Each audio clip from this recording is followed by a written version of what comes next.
Assalamu alaikum everybody, once again मैं आपका host Mazhar Iqbal and you're watching the kingdom of the warrior। दोस्तों आज हम बात करेंगे ड्रैकुला के ऊपर कि ड्रैकुला कौन था। ये एक इंतहाई बेदर्द, जालिम और जाबिर हुक्मरान था। इसका असल नाम विलाद सोम ड्रैकोल था। इसके वालिद का नाम विलाद ड्रैकोल दोम था। इसके मज़ीद दो भाई थे, एक का नाम मीर्जा और दूसरे का नाम रादो था। दोस्तों ड्रैकुला यानी कि विलाद 1431 ईस्वी में ट्रांसिल्वेनिया में पैदा हुआ, जो आजकल रोमानिया का हिस्सा है। जब ये तख्त पर बैठा, ये इतना बड़ा जालिम और जाबिर हुक्मरान था कि सुल्तानत उस्मानिया के कासिद यानी कि सफ़ीरों के सर में लोहे के कील ठुकवा दिए। उसने लोगों के सर जुदा करवा दिए थे। इसने नेज़े को सीधा खड़ा करके लोगों को उसके ऊपर बिठा दिया ताकि इंसान अपने वजन की वजह से इस नेज़े के अंदर धंस जाए। एक तरफ इससे ईसाई, यहूदी, मुसलमान और बाज़ंटीनी और जर्मन तंग थे, जलील थे। दूसरी तरफ ये रोमानिया के लोगों के लिए हीरो था। आखिर ऐसा क्यों है और सुल्तानत उस्मानिया के साथ इसका क्या झगड़ा था? आइए पूरी तारीख देखते हैं। दोस्तों खिलाफत उस्मानिया का दौर था जब सुल्तानत के ऊपर सुल्तान मोहम्मद दोम हुकूमत करता था। तो उस वक्त दरियाए डैन्यूब के शुमाली किनारे पर एक रियासत थी जिसका नाम वलीचिया था। ये बहुत बड़ी रियासत नहीं थी लेकिन बहुत खूबसूरत थी, जो पहाड़ों, झीलों, घने जंगलों और मैदानी इलाकों पर मुश्तमिल थी। इस रियासत पर विलाद दोम ड्रैकोल हुकूमत करता था। क्योंकि ये सारी रियासत सुल्तानत उस्मानिया का हिस्सा थी और ये मसीह रियासत थी, तो उस वक्त उस्मानियों का कानून था कि मुख्तलिफ रियासतों के शहजादे उस्मानियों के पास आकर रहते थे। उन्हें ट्रेनिंग दी जाती थी और साथ ही ये सिखाया जाता था कि कैसे अपनी सुल्तानत के साथ वफादार रहना है। और मज़ीद वो कि रियासत हर साल सुल्तानत उस्मानिया को नजराना पेश करती थी और 500 लड़के देती थी, या इससे भी कम या इससे ज़्यादा, वो उसकी पॉपुलेशन के मुताबिक होते थे, जो फ़ौज या दूसरे काम को संभालने के लिए लड़कों को इस्तेमाल किया जाता था। क्योंकि ये मसीह रियासत थी तो इसको हंगरी और बल्गारिया की हिमायत भी हासिल थी। दोस्तों सुल्तान मोहम्मद दोम को इस रियासत के हुक्मरान विलाद दोम ड्रैकोल के बारे में शक पैदा हुआ। जब उसको बुलाया गया तो ड्रैकोल का बाप विलाद दोम अपने दोनों बेटों विलाद सोम ड्रैकुला और रादो को भी अपने साथ लेकर बादशाह के सामने पेश होने के लिए दरबार में चला गया। उसी दरबार में दरवाजे के ऊपर तुर्क फौजियों ने उन लोगों को पकड़ लिया और जंजीरों में जकड़ दिया और उनको एक पहाड़ी किले में पहुंचा दिया। जब ये लोग कैद में थे तो पीछे वालेचिया में इसका बड़ा बेटा मीर्जा रियासत का हुक्मरान बन गया, क्योंकि ये लोग अब कैद में थे। अब ये कैद काफी अरसा रहा और कैद में इसका इंतकाल हो गया। बाकी इसके दो बेटे रादो और विलाद तुर्क उस्मानियों की तहवील में थे। इन दोनों में से रादो ने इस्लाम कबूल कर लिया उस्मानियों के साथ रह रहकर। अब ये दोनों भाई 1448 ईस्वी से 1462 ईस्वी तक सुल्तानत उस्मानिया में रहे। इनकी अच्छी तरबियत की गई और इन्हें पढ़ाया लिखाया गया। विलाद दोम यानी कि ड्रैकुला एक मुश्किल तालिब इल्म था। दोस्तों 1447 में ड्रैकुला के बड़े भाई यूरोप के उन इलाकों की सियासत का शिकार हो गए और कत्ल हो गए। यानी कि मीर्जा जो हुकूमत कर रहे थे उस वक्त वलीचिया के अंदर अपने बाप के इंतकाल के बाद।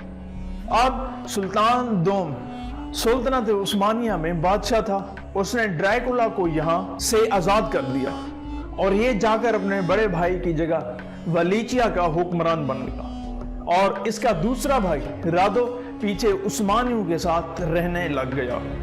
दोस्तों अब ड्रैकुला तख्त पर बैठ गया और अपनी मर्जी से रियासत के इंतजाम संभालने लगा। इसकी तमाम पॉलिसियों का मकसद रियासत में ताकत हाथ में लेना था। उसने मगरबी यूरोप की तरह एक फौज बनाने पर तवज्जो दी जिसकी वफादारी सिर्फ ड्रैकुला के साथ हो और रियासत के साथ हो। ड्रैकुला कहा करता था जो शहजादा घर में कमजोर हो वो बाहर अपनी मर्जी नहीं कर सकता। वलीचिया में जल्दी जल्दी हुक्मरान बरतने की वजह से, तब्दील होने की वजह से ताकत मुख्तलिफ लोगों के हाथों में चली गई थी। जो लोग हुकूमत का हिस्सा थे उन लोगों को इशराफिया कहा करते थे। और वो लोग बड़े बुजुर्ग थे।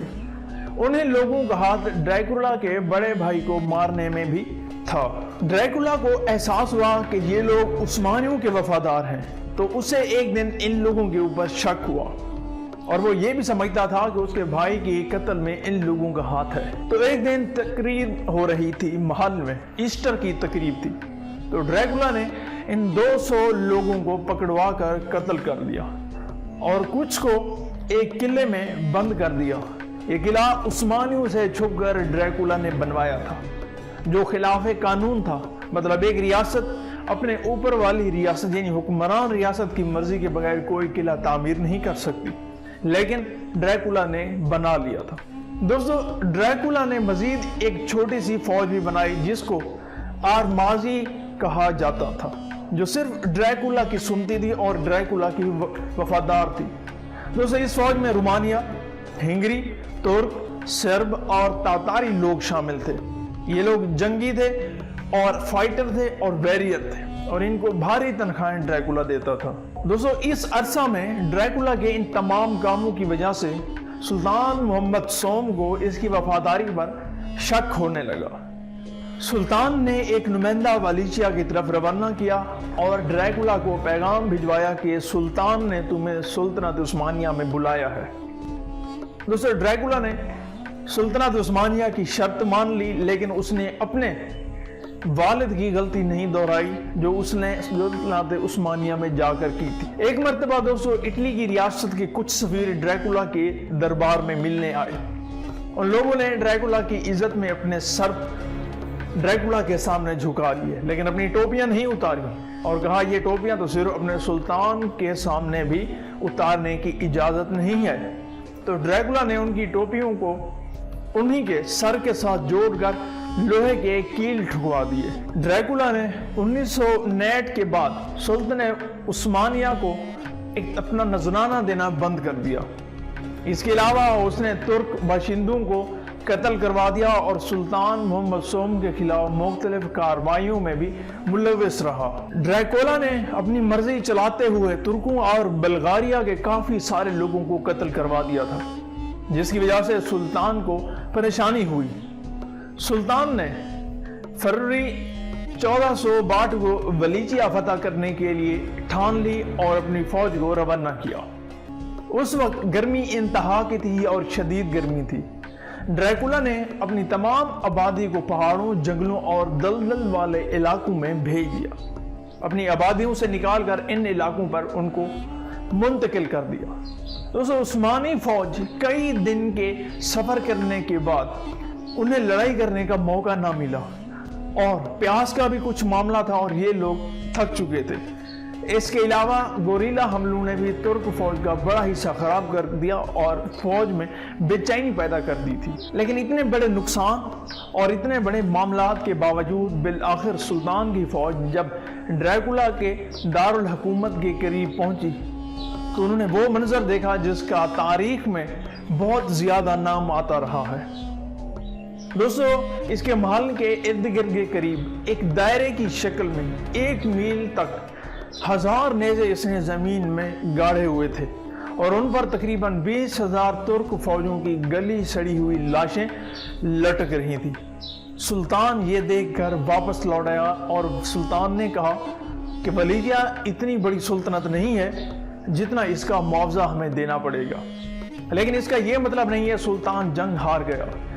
सुल्तान ने ड्रैकुला के भाई रादो को वहां पर छोड़ आया कुछ तुर्क फौजियों के साथ और उसके जिम्मे एक चीज लगा दी, वो ये कि वो मकामी लोगों के साथ और इशराफिया के साथ मिलकर तख्त पर बैठ जाए, क्योंकि अवाम ड्रैकुला के जुल्म से भी अब तंग आ चुकी थी। दोस्तों, रादो वहीं रह गया और अशराफिया के लोगों के साथ मिलकर उसने बगावत शुरू कर दी, यानी कि अपने भाई ड्रैकुला के खिलाफ वलीचिया के अंदर, क्योंकि यह भी उसका भाई था तो वलीचिया के लोग इसको भी जानते थे। लेकिन ड्रैकुला चालाक निकला, उसने किसी तरह अपने भाई पर हमला करवाया और उसका भाई रादो वहीं पर मारा गया। दोस्तों, अब हिंगरी भी ड्रैकुला की कुछ हिमायत में था। उसकी वजह यह थी कि ड्रैकुला ने हिंगरी के बादशाह के साथ मिलकर बोस्निया में तुर्कों के खिलाफ कई बार जंगों में हिस्सा लिया था, तो इस वजह से हिंगरी का बादशाह उसकी हिमायत में था। لیکن کیونکہ یہ ظالم اور جابر تھا تو اس کے اپنے عیسائی اس سے دور بھاگنا شروع ہو گئے، انہوں نے اس کی حمایت نہ کی۔ دوستو ہنگری کے بادشاہ نے اس کو جنگ پر اکسایا سلطان کے خلاف۔ پھر آخر 1476 عیسوی میں سلطان محمد فاتح کی فوج نے بوشیاس میں ڈریکولا کی فوج کا سامنا کیا۔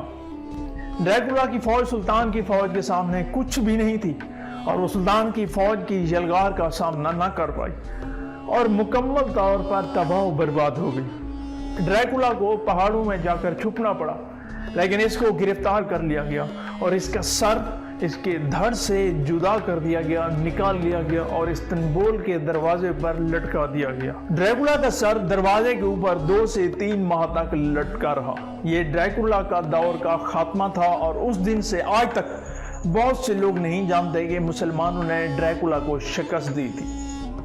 دوستو امید کرتا ہوں کہ آج کی ویڈیو آپ کو اچھی لگی ہوگی، پسند آئی ہوگی۔ اگر ویڈیو اچھی لگی تو ہمارے چینل کو سبسکرائب کرو، ساتھ میں بیل آئیکن کو بھی پریس کر دیں۔ Watch for more informative video like this. ملتے ہیں ایک نئی ویڈیو میں، تب تک کے لیے اجازت دیجیے، اللہ حافظ۔